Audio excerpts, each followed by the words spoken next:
Doy, kamusta kayo? Dito kami ngayon sa mall at pupunta kami sa branch ng PSA.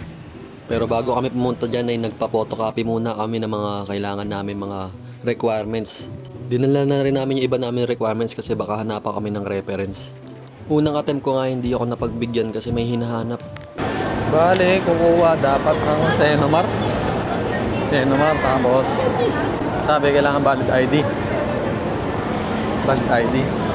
Sabi ko, meron ako passport tsaka lisensya. Gusto, national ID. Sabi ko, ito lang valid ID na dala ko. Hindi daw valid yun. Dapat daw national ID. Saan ko gagamitin lisensya ko tsaka passport? Sa planetang Nemic. Sa padaliin yung proseso, pinapatagal pa eh. Umuulan na ata. Ayun, ano, lakas. Wala na. Ay, hindi, mag-commute na lang tayo. Tapos, iwan natin yung motor dyan. No? Ayaw ako dali dito. Wala akong problema dun sa pagkuha ng national ID, Doy. Pero kasi nandito kami para dun sa Senomar. Pwede naman nilang i-request sana yun, Doy, na kung gusto namin kumuha ng national ID. Pero kasi hindi naman yun ang pinaka-purpose ng pinunta namin dito ngayon. Tapos i-refrain nila yung lakad namin dahil kailangan daw kumuha muna nun para mag-proceed kami sa kailangan namin kunin. Buti na lang alam ko na merong e-government service sa SM Fairview kaya doon na lang kami pumunta. Hindi ko tuloy alam kung paano gagawin doon sa lisensya ko kasi hindi daw pala valid yun pati yung passport ko.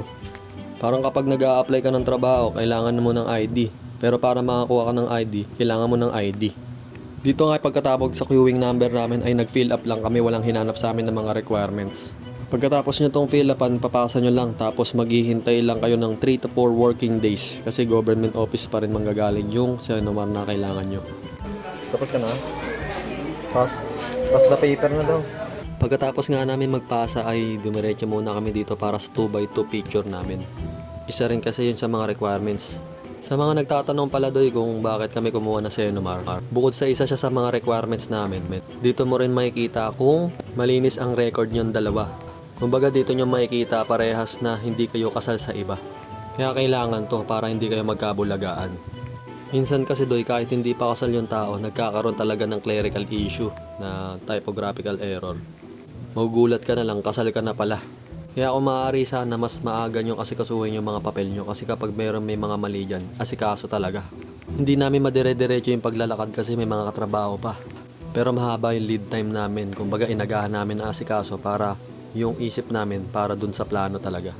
Yun lang doy, hanggang sa muli natin pagkikita, paalam.